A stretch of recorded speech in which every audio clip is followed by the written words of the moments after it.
po si kapatid na JP Atienza. Nakasama ko po si Ate Jack na po doon sa lokal po ng Najma bilang nagpupulit po ako sa PNK dati. At yung PNK po ay sinasagawa po sa tinutuloy po nilang dako. Pero mas lumali pa po yung pagsasamahan po namin noong napasama po ako sa CFO District. Marami po akong mga hindi makakalimutang moments with Ate Jack. Isa na po doon yung kapag nagdadalaw kami ni Karen sa mga malalayong lokal at kasama po namin si Ate Jack. So, nagdadrive po kami. Siyempre po pala si Karen din po yung driver.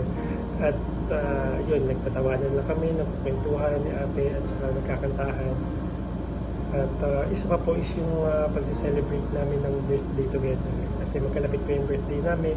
So, hindi po siya pumapayag na kahit busy kami, hindi siya pumapayag na hindi kami makakapag-celebrate together. Nung nandun pa po ako sa Qatar, kasama po si Kuya Marvin. At talagang pinaghahandaan niya po yun. Isa pa po is yung lagi niya pag-invite ng tinatawag niya na simple lunch, snacks, or dinner. Tapos pagdating mo po doon, hindi naman simple kasi sobrang bongga, para ka nasa fine dining restaurant po kapag si ate yung naghanda. At ayun pa po, ang isa pa po hindi ko makakalimutan bilang tumutupad na po ako ng PNK doon sa kanila. Alam niya na hindi na ako nakakapag-breakfast kapag Friday kasi dire-diretso na po yun yung tupad. So, magme-message na lang siya bigla na nag-iwan siya ng food dun sa kitchen, ng breakfast, may drinks dun sa ref. So, yun po, ganun po caring po si Ate Jack. At lagi rin siyang magugulat na lang po ako na may message siya na baba daw po ako sa bahay kasi daw si Karen may pinadala daw po siyang food.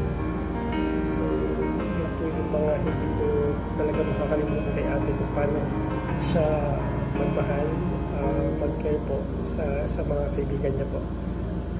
At nung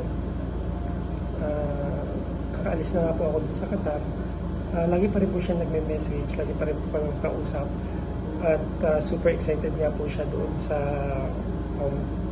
school, sa pagbabalik niya sa school. Sinashare niya sa akin yung mga drawings niya para sa interior design. Super talented po si Ate Jack. Ang advice na hindi ko makakalimutan is about sa health ko po. Kasi magkaklase nga po kami ni Karen din sa pagkakaroon ng mataas na sugar. So, ayun po, lagi po siya nagre-remind kahit wala na po ako sa Qatar to take my gamot at huwag masyadong kumain ng mga matatamis na mataas sa sugar.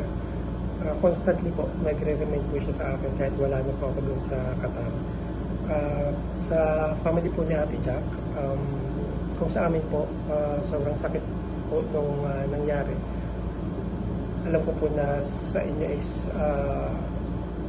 more than 10,000 times pa yung sakit.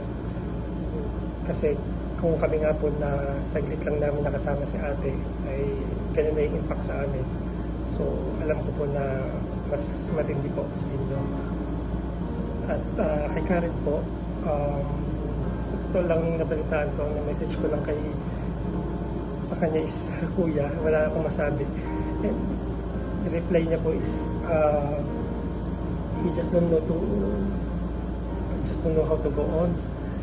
At hindi naman po ako nakapag-reply kasi ang hirap. Kasi Englishero kasi yan si Karen. Pero, ayun, tulad nga po ng sabi ko, na-witness ko po kung gaano nyo minahal at kung gaano kayo nag-care po kay Ate Jack. At ganun naman, nakita ko rin naman po kung gaano po kayo minahal at inalagaan po ni Ate Jack. Kaya po, siguro yun po yung as we move forward, yun po yung baunin natin. Isipin mo kuya na naging worthwhile yung buhay ni ate kasi nandyan ka kasi sa pagmamahal mo, kumbaga tingin ko wala na pong mahiling pa si Ate Jack because of what you have done po sa kanya, yung pagmamahal po sa kanya. At ayun, alam mo naman po yan na kapag kailangan mo, I'm just a message away. At ayun po, gaya ng dati, kung kailangan mo na magpapatawa sa iyo, message mo lang po ako. Kahit ano po, message lang po kuya. At I love you po.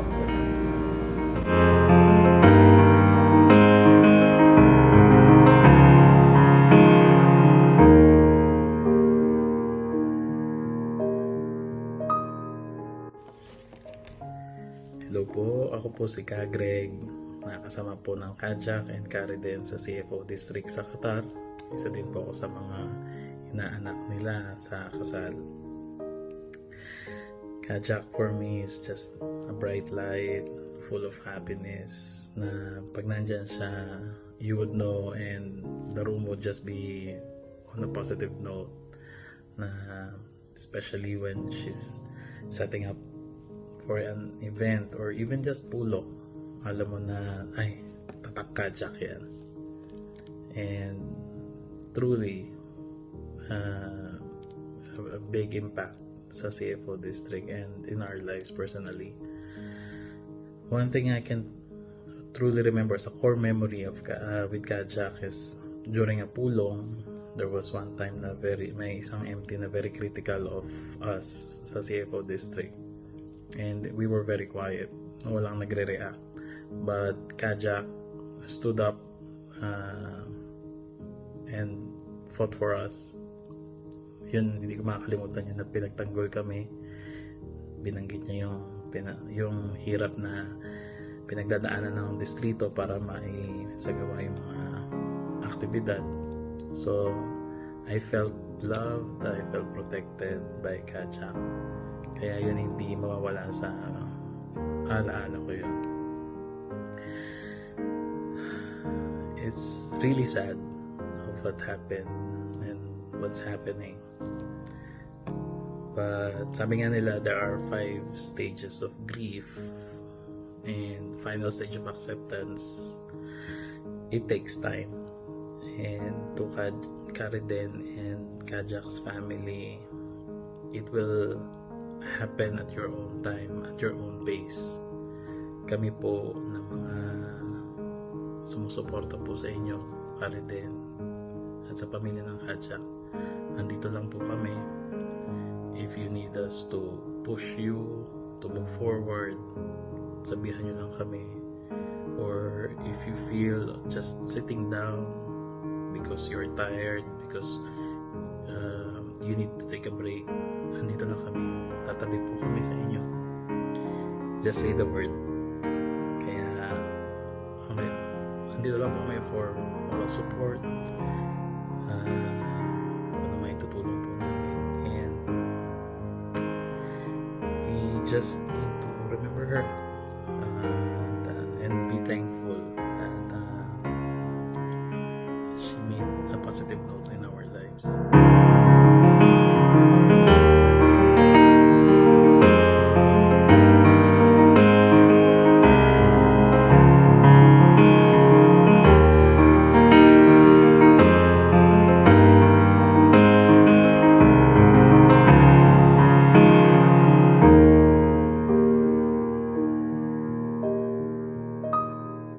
Hello po!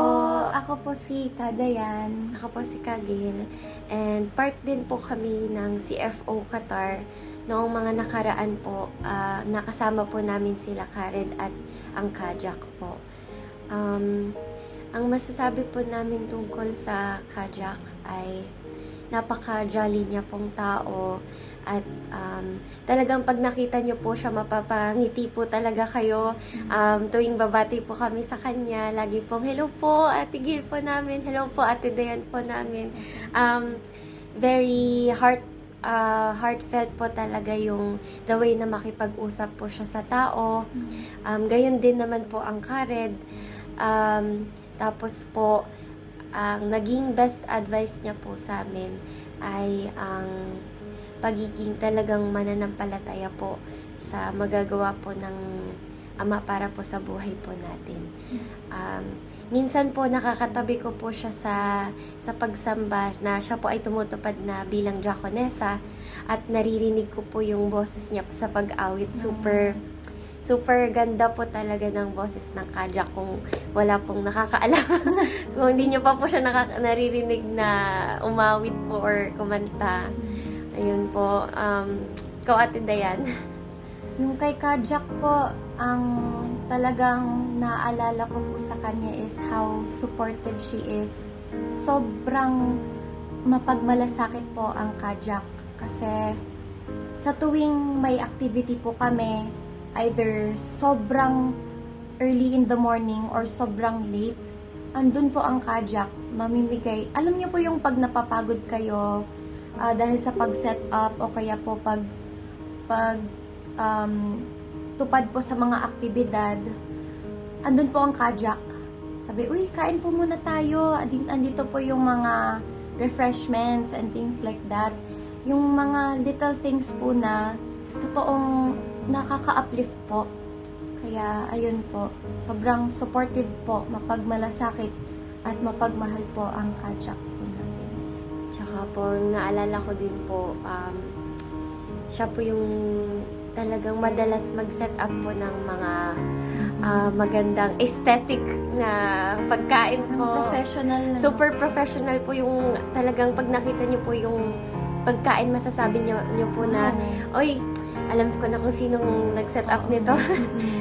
There's a specific style po na ina-arrange po talaga ni Kajak sa mga handa.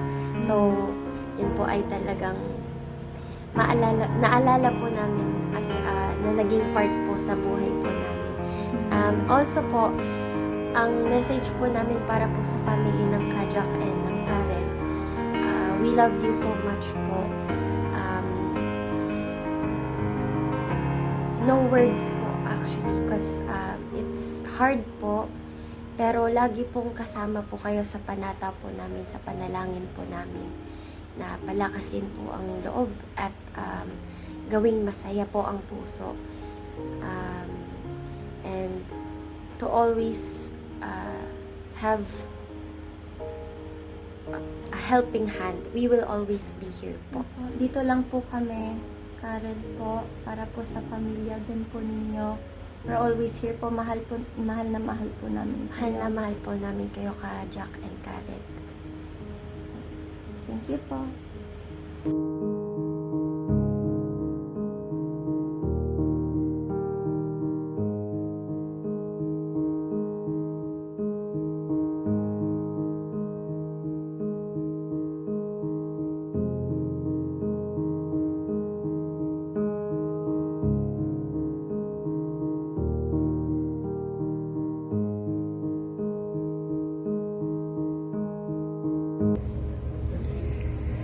Hello po sa pamilya ni Ate Jackie at ng Kareden.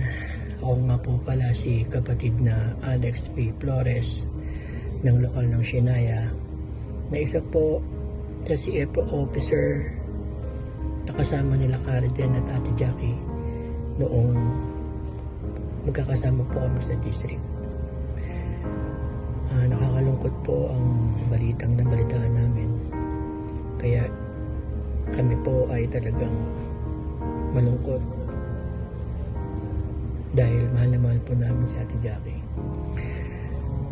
Ang hindi ko po nakakalimutang sandali noong magkakasama kami sa district ay yung panahon po na inaabot kami ng madaling araw para sa pagpupulong po.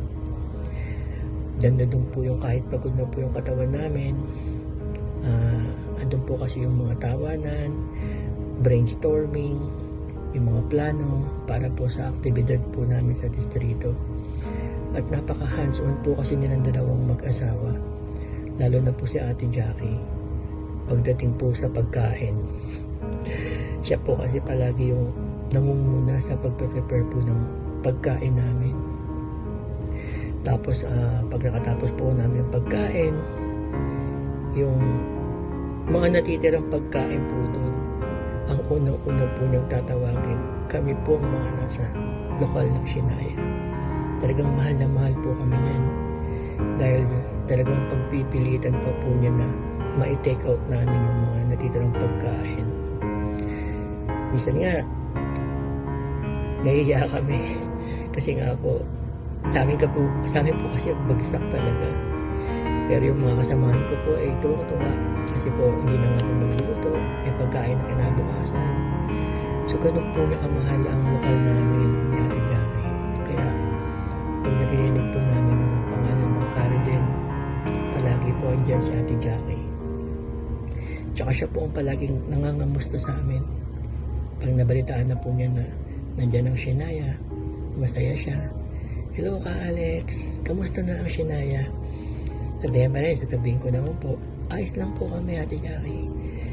Nakakasurvive naman po. Ganyan. Kaya, yun po, masaya kami kapag nakikita po namin si Ate Jackie noon pag may mga pagpupulong po kami sa distrito. Kaya po nung nabalitaan ko po na nangyari kay Ate Jackie, ay talagang nakakalungkot po. Kaya nga po, tinawagan ko po agad-agad ang Cariden. Tinanong ko kung totoo po yung balita. Kasi nga po, nag-message pa po siya sa group namin June 29, 2023 at 5:12 PM po. Ito pa nga po yung sinabi niya sa amin. Salamat po CFO family namin. Pasensya na sa late reply. I seldom hold my phone po kasi in pain ako these past days. Ingat po lagi. Yan po yung last message niya sa group namin. Na wala po kami kaalam-alam na nasa hospital po pala siya. Kasi po binati namin siya dahil birthday niya po. Siguro nagpapasalamat siya sa amin na naalala namin siya. Nakakaiyak at nakakalungkot po ang pagkawala ni Ate Jackie sa aming distrito. Napakaswerte po ng Cariden dahil napaka-supportive po na kanyang asawa si Ate Jackie. Sana all po ganyan po ang mga wife natin. Kaya nga po, idolo ko silang mag-asawa. Actually, sabi ko, napakaswerte. Yan kaya po yung guide ko Kaya ganun din po ako sa family ko. Kaya para po kay Cariden na ayaw magpatawag ng boss saka ng sir sa amin, magpakatatag po kayo sa pagkawala ni Ate Jackie. At alam po natin na may plano ang Ama para sa inyo. Palagi po ninyo tatandaan na mahal po namin kayo. Kaming mga nasa lokal ng Shania na kasama po ninyo sa lahat ng aktibidad dati ay malungkot din po. Kaya lagi po kayong mag-iingat.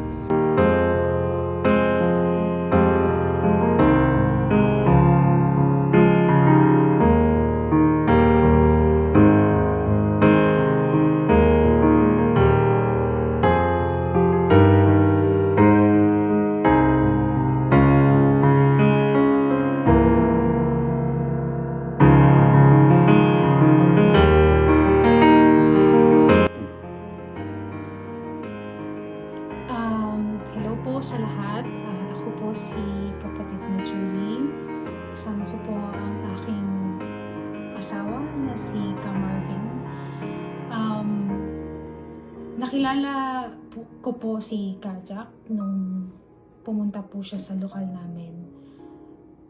Kasi nung time na yun, naghahanap sila na magiging may tungkulin sa CFO.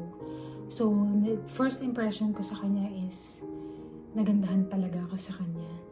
Sabi ko, sino ba to? Ang ganda naman nito. Tapos hindi lang siya maganda, mabait pa siya. Ang ganda ng smile niya. Tsaka yung kabaitan niya, napaka-genuine.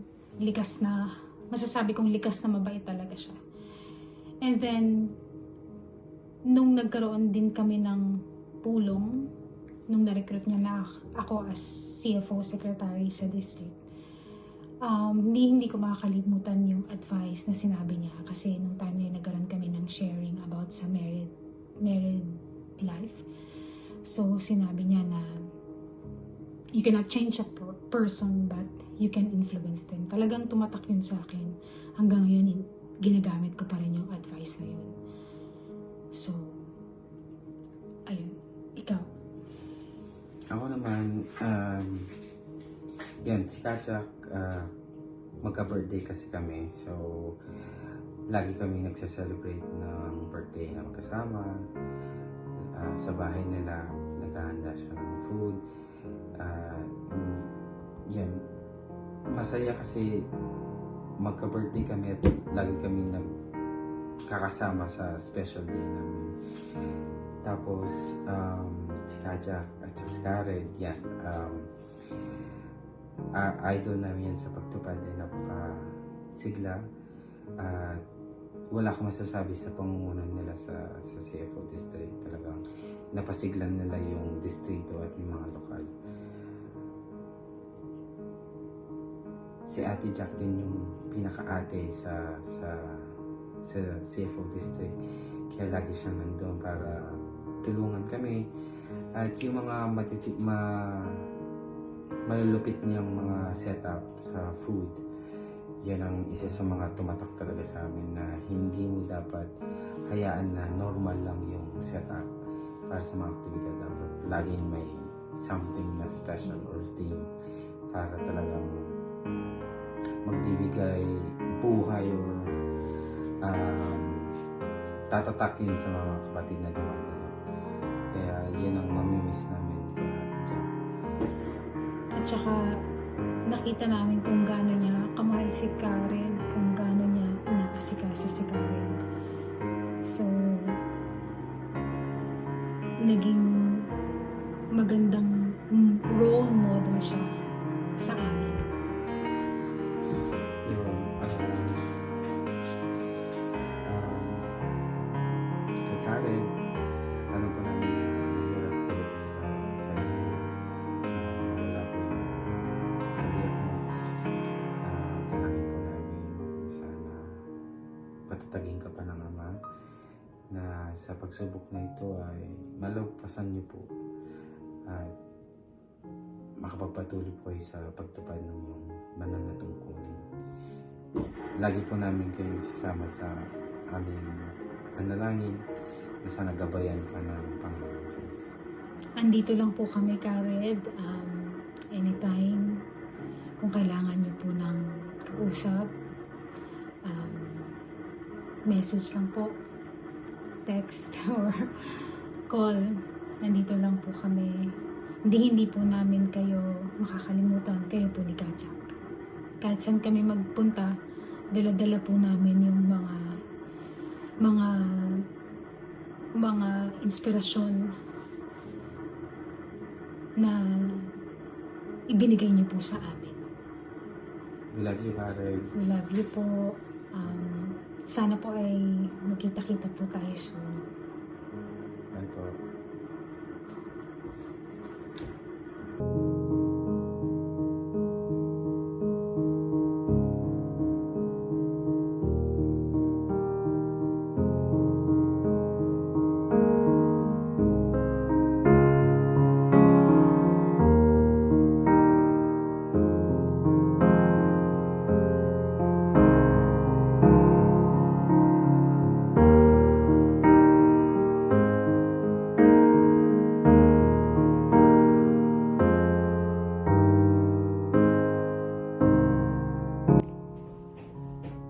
Hello po, ako po si Karov.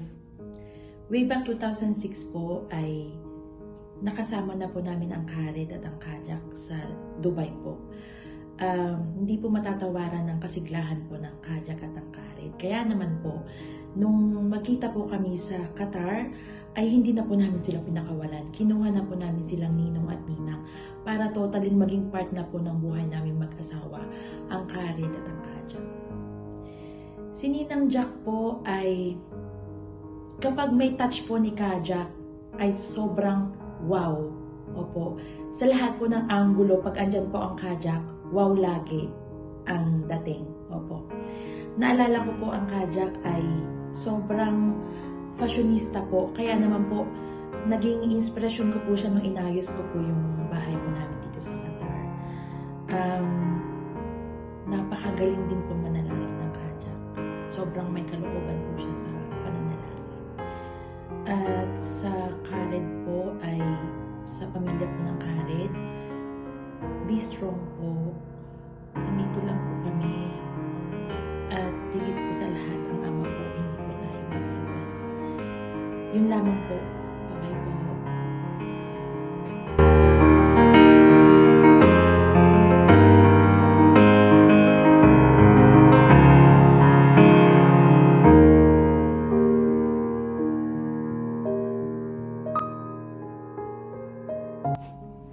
Hello po, ako po si kapatid na Alracia. Kami tungkulin po ng Caridel at Ninang Jackie po dito po sa distrito ng Qatar. Ganun din po, magkapareho po kami ng lokal na kinakatalaan. Ang Caridel po at Ninang Jackie po ay sobrang lapit po sa akin puso. Sila po ay isa po sa pangalawa ko pong magulang po dito sa bansang Qatar po. Since malayo po ko sa aking parents for how many years, sila po yung nagsilbing gabay ko po at inspirasyon po sa bawat araw po ng aking buhay po. Malaki po yung naging bahagi po nila sa akin, not emotionally po, especially po spiritually. Kasi po, sobrang nakaka-inspire po sila sa pagpapayo po nila. Alam po nyo yung, nandun po yung pagmamahal at pagmamalasakit. Sa bawat nangyayari po sa buhay ko, kapag po nagkakasakit po ako, andyan po sila. May mga times po na dinadalan po nila ako ng pagkain. Tapos sa mga low point po ng buhay ko, lagi po silang nandyan para palakasan at magpayo po sa akin kung ano po yung dapat ko pong gawin. At lahat po ng yun ay nakatulong po para po mas maging matatag po ako bilang tao po at gaanit po sa loob ng Iglesia ni Cristo. Best advice po na di ko po makakalimutan po from Ninang Jackie. Kasi po nung after po nung last year po din po kasi tatapos na rin po ng dad ko po yung takbuhin po niya last September. So after po that, pagbalik ko po dito, nakasama po ako sa first week since naging medyo mahirap po yung work po dito sa Qatar. Pero ina-update ko po sila na nangyayari. At sabi po niya sa akin, nung kunento ko po yung isang company na hinahire po ako, sabi niya, kahit daw medyo bumaba po yung sahod, pero hindi naman po lang nababase po yung biyaya dahil po sa money. Ang biyaya din po ay yung pong nasa paligid po natin. So, totoo po yun kasi biniyaya po sa buhay ko po. Ako po nagmamalasakit at sila, isa po sila doon. At lagi ko po ipinapakasalamat po yun sa aking Panginoon. Best memory ko po yung maghapon po kami magkakasama last December from morning na random po tumawag po sila ng 8 a.m. na papunta na daw po sila. Buti na lang po nagising ako that time at na-grab po yung chance po na makasama po sila sa buong maghapon. Hindi ko po yun makakalimutan. So, nag-breakfast kami, nag-lunch kami, at nag-dinner po kami na sama-sama. Message po for Caridel family. Based po sa experience na nawalan din po ng mahal sa buhay. Di po madali. Everyday po maiisip at maiisip po nyo po sila kahit gaano po kayo kabisi. Pero ang nagpapalakas ng loob po sa aming pamilya po ay sa araw po ng paghuhukom, magkikita-kita po muli tayo. At lahat naman po ng nangyayari sa buhay natin ay para sa ikakabuti. Kaya don't rush po, talagang malungkot po talaga. Pero sa panahon po yun, manalangin lang po tayo palagi. Yun lang po yung magagawa po natin. Kasi ang Diyos lang po ang makakapagpahilom lahat po ng sakit na nararamdaman po natin. At siya rin po ang magpapalakas po sa atin sa panahon na nanghihina po tayo. Dito lang po kami pong mga kapatid po dito po sa Qatar. At kahit ano pong mangyari ay willing po kami tumulong at mahalin po kayo. Ayun lang po at salamat po. Hello po. 2013 po namin nakilala sina Carden at Ate Jackie. Pero bago mag 2013, pareho po pala kaming nasa Dubai. Never po kami nag-meet. Kaya grateful po kami na napunta kami sa Qatar kahit noong 2013 na, kasi nakilala na po namin sila at nalaman po namin na pinsan ko po pala si Ate Jackie. So Ate Jackie was the elder female cousin I've never had. Siya po yung masasabi kong higit pa sa isang pinsan. Parang kapatid po talaga. Parang ate ko talaga. Nung una ko makita si Ate Jackie, nagandahan talaga ako sa kanya. Kasi si Ate Jackie may makeup na wala. Kaya talaga siya. Siyempre, isa lang ba? Tapos, nung nakilala ko na siya dahil nakakasama ko na siya sa pagtupad, napaka-generous po na tao. Generous siya sa maraming bagay, lalo na sa pagmamahal. Hindi lang pagmamahal niya kay Kuya Riden, at kundi pati po sa amin na mga kasama niya sa pagtupad, sa distrito, maging sa lokal. Basta lahat ng nakakasama niya, nararamdaman kung gaano yung pagmamahal na ibinibigay ni Ate Jackie. Kasi lagi siya nakasuporta. Hindi lang sa mga aktibidad, nakasuporta siya kahit sa mga personal na buhay. Ganun po si Ate Jackie. Lagi ko ang sinasabi, nagpapasalamat kami sa Ama kasi nabiyayaan kami ng pagkakataon na makilala siya at maranasan namin yung pagmamahal na ibinibigay ni Ate sa lahat ng nakakasalamuha niya. Napaka-talented no? Talented, Yung simpleng creative. Yung simpleng magdi-dinner lang, ayaw niya nang basta ilalagay mo lang siya sa plate. Smart, napakaraming ideas. Napakaraming ideas, napakahusay. Kaya sinasabi ko sana Kaya pasok na pasok siyang asawa ng Pangulong Buklod talaga. no. Kaya nakita rin namin kung paano niya alagaan si Kuya Riden, kung gaano siya ka-supportive. Kasi, grabe, kitang-kita yun yung kung paano kapag nag-joke si Kuya Riden. Tapos lahat kami hindi namin naiintindihan, tatawa na ba kami. Pero siya tawa siya ng tawa. Number one fan siya ni Kuya Riden, lalo na sa mga... Number one na taga-Bili. ng jokes. jokes. Parang love your own, ganun. Grabe. Ayan. Tapos ang dali niyang pasayahin kahit sa simpleng bagay na ibibigay mo kay Ate Jackie. Na-appreciate niya. Yung simpleng pagpapadama mo ng pagmamahal. Kasi thoughtful si ate. Kaya alam niya yung ibig sabihin ng pagpapakita ng thoughtfulness. Ayaw niya pa nga lang, di ba, minsan sinasabi para hindi na lang siya mapagod, mag-order na lang. Ayaw niya, gusto niya pinagpapaguran niya yung... Gusto niya laging may personal touch. Ayun. Yun, ganun po. Kaya kami, nakita namin kung gano'n naging masaya si ate at kung gano'n din po siya naging kahit yung mga simpleng kwentuhan kasi nagkakandaiyak ko siya katatawin. Ganun po. Ayun. Ako napakaraming adjectives na nasasabi ng marami kay ate. Pero if I were to give some or few, nanggaling talaga sa salitang love. Kasi si ate, lovely, maganda, diba? Alam naman ang lahat yun. lovable. Dami kayang taong nagmamahal kaya realizing ko.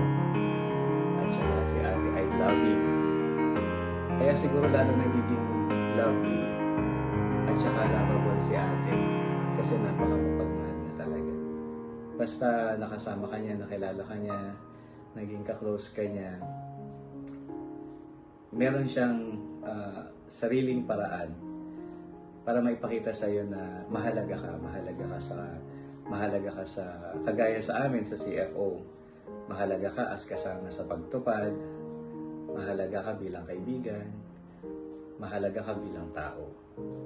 Kaya si ate talagang hindi namin makakalimutan.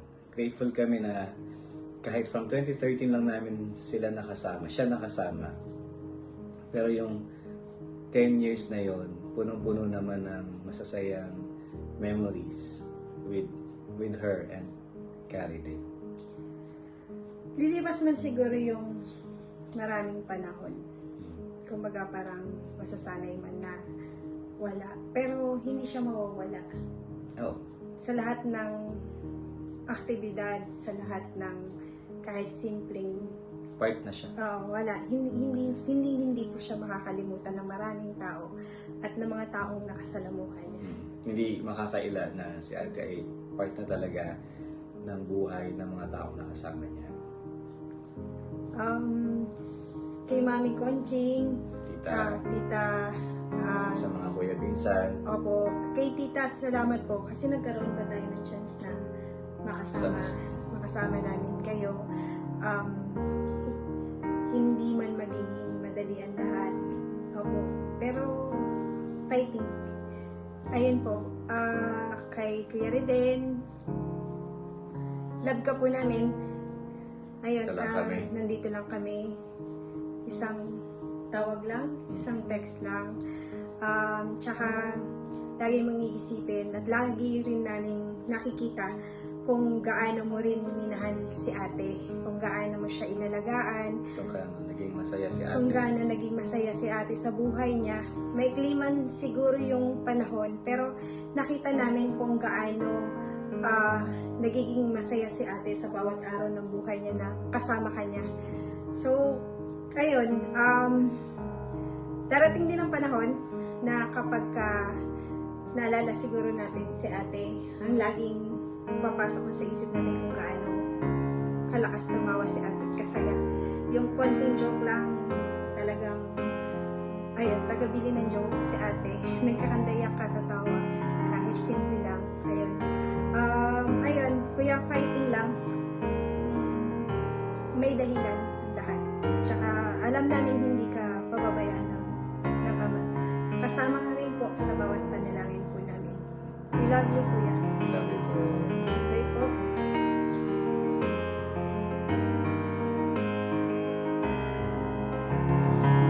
Hello. Bilang ate ni Jack, ating niya sa Qatar, sa CFO, marami siyang impact, malaki ang impact niya sa akin sa lahat ng bagay.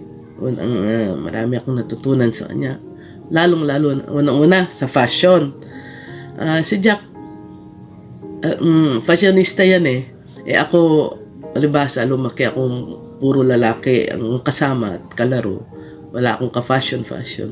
Pag namumroblema ako, halimbawa may affair sa CFO, kahit na ano, sabi niya, ate, mag-block ka lang. Pag problemado ka na, hindi mo na alam ang susuotin mo, mag-block ka lang. Mag-black shoes ka, black dress, you will never go wrong with black. Yan ang, hanggang ngayon, lagi ko tinatanong yan. Ay, lagi kong tinatandaan yan. Pag, mag-black na nga ako, malay ko kung anong, kahit na anong okasyon, kung hindi ko alam ang gagawin, nagbablock ako. Yun, natandaan ko yun, sinabi ni Jack. Then, sa pagluluto, kahit na napakasimple ng luto niya, napakamahal tignan. Ang galing ng pag-plating niya, ang presentation niya. Lagi nga sinasabi ni Kasam, ng mister ko, tignan mo si Jackie, si Jacqueline, kanya. ang galing ng presentation niya. Gusto mo agad kumain, basta inilatag niya yung pagkain. Gusto mo agad kainin kasi napakaganda ng presentation. Yun ang lagi kong anong tawag doon, tinatandaan sa kanya pag mag-serve na ako, ganitong gawin ko kagaya kay Jackie. Kasi lagi yun ang comment ng mister ko pag gawin mo yung kagaya kay Jackie kasi para magandang tignan. Kay Jacqueline ang tawag niya kay Jack, talagang dinidiretso niya yung pangalan niya. Tapos napaka-generous ni Jack, hindi lang sa akin bilang pinating niya, sa mga anak ko. Pag dumarating yung mga anak ko, talagang parang kapamilya talaga siya. Hindi niya alam kung anong bibigay niya, anong papadala niya. Ate, sabi niya sa anak ko, okay ba sa'yo ito? Gusto mo ba ito? Papasyal lang sa kanya, magbabano. Hindi na niya alam kung anong ibibigay niya sa mga anak ko. Napaka-generous niya. Sa akin, kadami niyang ibinigay. Ate, gusto mo pa ng ganito? Nang uuwi na kami, ang dami na niyang kahon-kahon na yung mga binigay niya sa akin. Gamit, pareho kasi kaming mahilig sa craft. Ako scrapbook ako. Ang dami niyang binigay. Mahilig kami sa mga magagandang papel. Tapos, sa kusina, ang dami niya. Kasi maraming gamit. Ate, iuwi mo na ito para sa bahay mo. Kahon. Isang malaking kahon ang naiuwi ko galing sa kanya, pati damit. Ate, itong mga damit na ito, di ko pa nagamit. Ganyan, sa'yo yan. Ang dami. Kaya sabi ko kay Karen, pagbukas ko ng cabinet ko, si Jack ang nakikita ko. Yung damit, nagagamit ko sa pagsamba, mga damit. Yung mga papel, yung mga maliliit na planner na cute, sa pagsubalat ko ng tagubilin, kay Jack lahat. Pati bag, pati relo. Sabi ko, ano ba ito? Sabi ko, gusto, hindi ko talaga makakalimutan si Bunso. Bunso ang tawag namin kasi dyan sa Qatar, nakabuo kami ng pamilya aside from CFO. Yung CFO district, alanganin ako sumali nun kasi pinakamatanda ako. Nandun si Jack tsaka Karen. Ate, masaya, hindi ka naman namin pababayaan. Kaya hindi ako nagdalawang isip. Hindi na ako nagdalawang isip na sumama at hindi ko pinagsisihan ang napakasaya ng CFO Qatar. Dami ko rin natutunan, nag-enjoy ako. Aside from CFO Qatar, meron kaming Familia Zaragoza. Yung Familia Zaragoza, kahit na naghiwa-hiwalay na kami, nandito na kami sa Pilipinas, karamihan, buo pa rin yun. Tuloy-tuloy pa rin ang communication namin. Kaya nung nagkasakit si Jack, sabay-sabay kaming nagpapanata. Walang tigil yung panata, kasama yung buong pamilya ko sa pagpapanata kay Bunsoy. Kaya napakatibay nung samahan namin, ang Pamilya Zaragoza. Kaya hindi namin nakalain. Pero mahal na mahal namin kayo. Jack, Kari din, magpakatatag ka. Nandito lang kaming pamilya mo. Dahil damang-dama namin ang pagmamahal yung dalawa. Hindi namin makakalimutan pati mga anak ko. Lahat kami ako hindi ako makapag-move on. Yung anak ko, tama na mama, yung bunso ko. Okay lang si Tita Jackie, mama. Pero ako, hirap akong makamove on. Dahil nung mga Zaragoza nag-uwian na, dalawa kaming natira sa MQ ni Jack. Tapos pareho pa kaming walang pasok na Sabado. Halos Sabado nagkikita-kita kami. Nagbabanding. Tapos kung sabi ko, sana kasama ka namin. Oo nga, ating gustong mag bahay ni Jack. Binalak nga namin sa Nueva Ecija, sa inanak kay Bunsoy Cindy. Magkaroon kami ng tabi-tabi, kahit isa-isang kwarto lang. Yun ang pangarap na Zaragoza. Excited kami, lalo na si Bunsoy. Ate, gustong-gusto ko na magkabahay. Sabi, binalak namin, nagtabi-tabi kami doon. Kaya ngayon wala na siya. Lungkot na lungkot talaga kami. Buong Zaragoza talaga. Kumbaga parang pilay na pilay kami. Lalo na ako ngayon. napakalayo ko, nasa Bohol ako.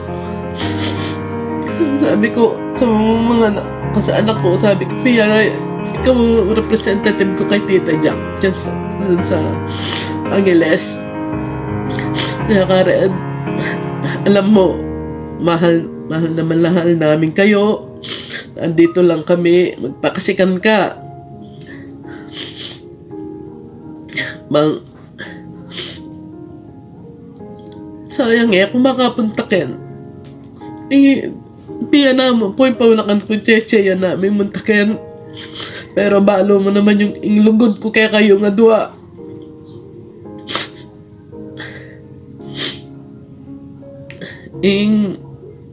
Memory ng Jack memory. Ala, mag-remain niya kaya kami. Mas kayo ka rin party. Kahit sa ang party ng bahay namin, meron siya. Yung mga, may frame kami, siya rin ang pumili. Pag bibili ako, Jack, tulungan mo nga din akong bumili ng ganito. Ayun. Ito ating maganda, ito ating. Pati nga, ano bang maganda din? Bili mo nga din ako ng ganito. Kasi nga wala akong kaalam-alam sa fashion. Ito ating, ganitong gawin mo, ganyan. Pag merong may birthday, anong magandang team? Tawag lang ako sa kanya. Sagot agad. Kayo, sino tatawagan ko sa ganun? Kaya malungkot na malungkot.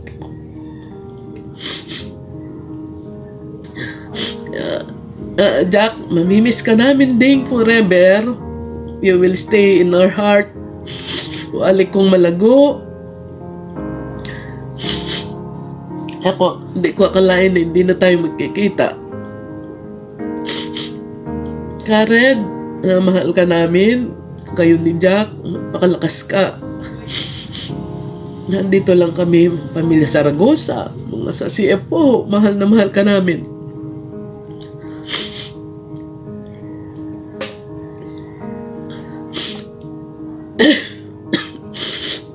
Okay. Yung mga anak ko, alam nila yung Tita Jack nila.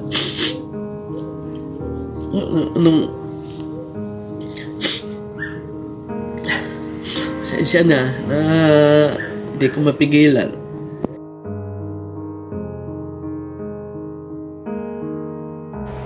Hello po, ako po si Ka Harmony. Nakasama po ako ni Ka Jackie sa CFO District noong 2013. Tatandaan ko nung nakilala ko yan si Ka Jack, na-meet ko siya, talagang maganda. Very fashionista yan si Ka Jackie. At nung matagal na nagkakasama na kami, hindi lang pala siya maganda sa panglabas, pati pangloob ay maganda rin. Isa po sa naging inspirasyon sa akin kay Ka Jack, naging impluwensya. Number one talaga, nakita ko kung paano siya naging mabuti, mahal na asawa kay Karen. Kitang-kita po namin kung paano niya suportahan si Karen bilang Pangulong Buklod, kung paano niya alagaan, napakahinahon na tao. Kitang-kita po namin yun sa kanya. At sa amin, nakasama niya sa CFO District, na-extend yun. Nakita at naramdaman din namin yung pagmamahal niya, napaka-sweet, napaka-thoughtful na tao. Siya yung pinaka-ate-ate namin sa CFO District. Talagang marami po kaming pinagsamahan ng mga activities. Sa ilang taon, magkakasama kami sa puyatan, sa pagod, sa pagpaplano ng maraming activities para sa distrito. At talaga naman pong hindi namin makakalimutan yung mga panahon na yon. Nakita namin kung gaano sila ka-dedicated sa pagtupad po nila, sila ni Carrie din, kung paano nila ibinuhos yung panahon nila para sa kapisanan. Hindi po namin makakalimutan yon. At si Ka Jack, super sarap din niya magluto. Isa yun sa hindi ko makakalimutan. At sobrang galing niya talaga mag-set up ng pagkain. Yan, napaka-talented, very creative. Ako po, masasabi ko lang, para kay Karen at sa pamilya niya, alam ko po na hindi madali, napakahirap po ng pinagdadaanan natin, pero ako po, nawalan din po ako ng magulang. Alam ko po, darating rin yung araw na aalalahanin po natin sila ng mapapangiti na tayo. Kasi maalala natin kung gaano tayo kasaya sa mga panahong kasama siya. At ipapagpasalamat natin sa Diyos na naging bahagi tayo ng kahit maikli, pero masaya, makabuluhan, at makulay na buhay ni Kajak. At binigyan niya tayo ng pagmamahal at inspirasyon. So, darating din po ang araw na magiging okay po ang lahat. Tiwala lang po, may awa po ang Ama na magiging okay din po. At kay Karen, andito lang po kami ang iyong ex-CFO District family. Message or tawag lang po kayo. Andito lang po kami para sa inyo. Mahal na mahal po namin kayo at mag-ingat po kayo palagi. Sorry po.